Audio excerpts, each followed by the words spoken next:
He is almost 60 years old now, and when you think about it, it's hard to believe because we're talking about Kool G Rap, a foundational architect of hip-hop lyricism. He's known as your favorite rapper's favorite rapper. Nas, the Notorious B.I.G, Jay-Z, and Eminem all cite him as a direct inspiration. He set the gold standard for lyricism in the late 1980s. But how does this towering legend end up facing public accusations of being a wife beater? This isn't just about old lyrics. His ex-wife, Karrine Steffans, broke her silence. She made serious, public claims that his physical violence landed her in the hospital. To understand how we got here, we have to look at the man whose genius is the very thing that makes his dark side so chilling. First, you have to understand his skill. He grew up on the poverty-ridden streets of Corona, Queens. He joined the legendary Juice Crew under producer Marley Marl. This collective set a gold standard for lyricism in the late 1980s. His debut demo, It's a Demo, was reportedly written and recorded in a single night, yet its quality was so high that it immediately secured his place in the crew. He pioneered complex multisyllabic rhymes, a dense, intricate style of rhyming multiple syllables across several bars. Described as a rhyme architect, he took these techniques to new levels, creating a style so advanced that it paved the way for Big Punisher and Eminem.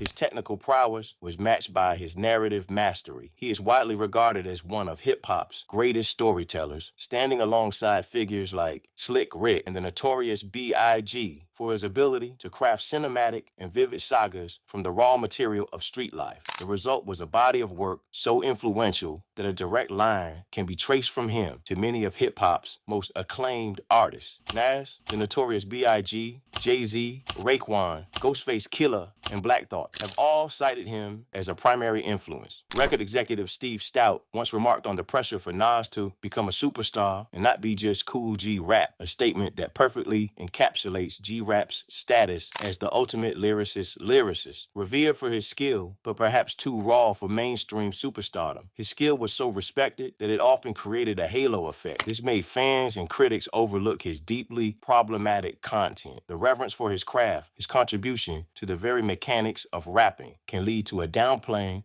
of the substance of that craft. This explains the paradox of his career, where universal respect from his peers coexists with limited commercial success. It's a tough subject, and I'm curious what you think. Do you believe you can separate the art from the artist, or does one ruin the other? Let me know your thoughts in the comments. And if you appreciate deep dives into hip-hop history, make sure to subscribe now. G-Rap's biggest contribution to the game was mafioso rap. This is an East Coast subgenre of hardcore hip-hop defined by its lyrical focus on organized crime. He literally said the G in his name stood for Giancana, after the infamous mob boss, Sam Giancana. His music was full of luxury, materialism, betrayal, and violence, all heavily inspired by mob films like The Godfather, Goodfellas, and Scarface. His key early works laid the foundation for the entire subgenre. The title track from his 1989 debut, Road to the Riches, served as the blueprint for this new style of narrative. The aesthetic was further honed on albums like Wanted, Dead or Alive from 1990, and Live and Let Die from 1992, which contained tracks now considered masterpieces of the form. Songs like On the Run, a gripping mafioso rap saga, and Ill Street Blues showcased his ability to weave complex cinematic tales of crime and consequence. This style was distinct from the burgeoning gangster rap movement on the West Coast, while artists like Ice-T and N.W.A. pioneered what was initially called reality rap, which featured gritty, first-person accounts from a street-level perspective. Mafioso rap adopted the persona of a boss-level figure. It was gritty street rap dressed up, trading the 40-ounce for Cristal and focusing on organization, power, and a more polished, moody aesthetic. But this was a strategic choice. By framing his narratives within the established conventions of mob movies, he created a fictionalized world. His reference points were cinematic, not journalistic. This shift elevates the narrative from the street corner to the kingpin's office, introducing aspirational fantasies of wealth and power. When G-Rap details violence, he is playing a character in what has been described as a Scorsese film, and verse. It gave him plausible deniability. He could claim he was just playing the character, but was he really just playing the character? This character quickly went too far.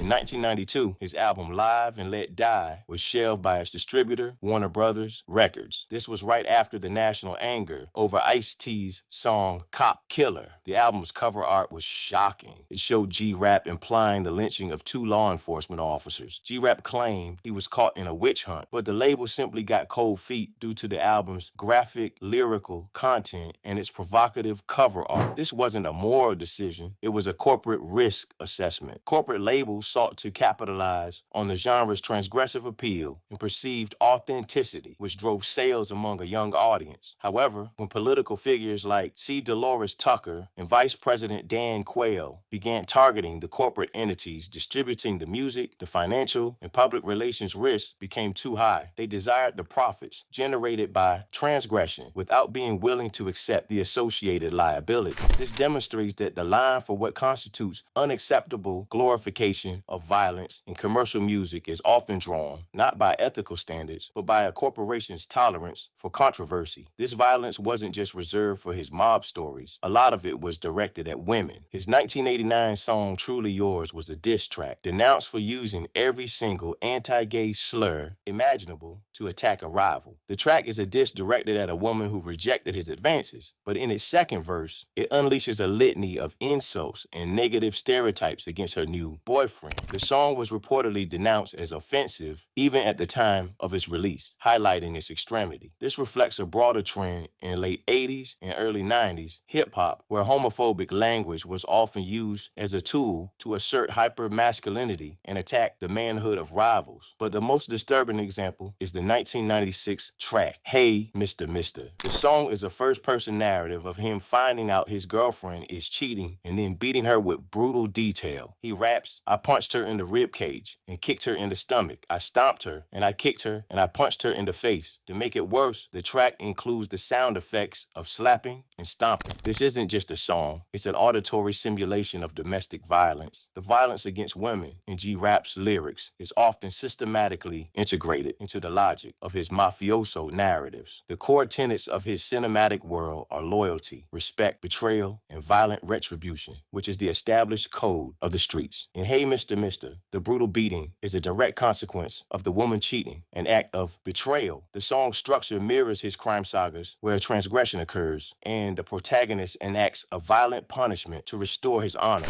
By applying this mafioso logic to a domestic relationship, the song implicitly frames infidelity as a betrayal punishable by the same brutal code as snitching. This is more insidious than simple misogyny, because it is the normalization of misogynistic violence by incorporating it into the central moral framework of his art. This is where the line between his art and his life becomes terrifyingly blurred. His ex-wife, Karrine Steffans, detailed their relationship in her memoirs. According to her accounts, she began a relationship with Nathaniel Wilson when she was 17, and they moved in together in 1994. They had a son, Naeem Wilson, during their time together. Steffans has described their relationship, which lasted until 1999, as tumultuous. Steffans stated publicly that she finally left the tumultuous relationship to protect her son. She left after an incident of physical abuse landed her in the hospital. These claims were notably revisited in her 2015 book, Vindicated: Confessions of a Video Vixen 10 years later, bringing them to a new generation of readers. The timeline of their relationship from 1994 to 1999 significantly overlaps with the period when G Rap released his solo albums. This allegation completely destroys the just storytelling defense. The primary defense for artists depicting transgressive behavior is the separation between the creator and the creation, the assertion that they are merely playing a role. G Rap's mafioso persona is a quintessential example of this artistic framing. Think about the timeline. Their relationship, where she claims she was abused, was from 1994 to 1999. The song Hey Mr. Mister was which describes a horrific beating so severe that it could easily result in hospitalization, was recorded right in the middle of that in 1996. This is a chilling convergence. The alleged real-world act and the fictional song mirror each other. It raises the unavoidable, sick question. Was his art a reflection of, or even a glorification of, his lived reality? Suddenly, the cinematic fantasy of his mafioso raps looks terrifyingly autobiographical. The violence is no longer just a trope borrowed from a Scorsese film, but it becomes potentially autobiographical. For the informed listener, this fundamentally alters the meaning of his music and makes its passive consumption an ethically fraught act. The line between the G-Rap persona and the man, Nathaniel Wilson, becomes terrifyingly blurred. Kool G Rap's legacy is a deep, unsettling paradox. He is and will always be a revered pioneer who set a gold standard for lyricism. His development of multisyllabic rhyme schemes and cinematic street narratives represents a quantum leap in the art of emceeing, but that brilliance is forever linked to a legacy of profound ethical problems. His cinematic glorification of violence tested the limits of commercial tolerance. His deeply ingrained misogyny and homophobia both reflected and reinforced harmful cultural norms, and the serious, unresolved allegations of real-world domestic violence challenged the very integrity of his artistic project. To analyze Kool G Rap is to hold two conflicting truths at once. He is a master of the art form and a purveyor of some of its most toxic tendencies. His complex legacy is not just his own. He is a mirror reflecting hip-hop's core tension. It is a culture that has always celebrated lyrical skill, often while ignoring the toxic and harmful messages. The decades-long celebration of his technical skill, often in spite of or with a willful ignorance of his violent and misogynistic content, reveals a cultural value system. This value system has historically prioritized lyrical prowess and a narrow definition of authenticity over social responsibility, charting his career from celebrated innovator to a figure whose work must now be viewed through a modern critical lens is to chart the slow, ongoing struggle within hip-hop to reconcile its artistic brilliance with its ethical shortcomings. He is the perfect embodiment of the culture's greatest strengths and its most profound failures. What do you think?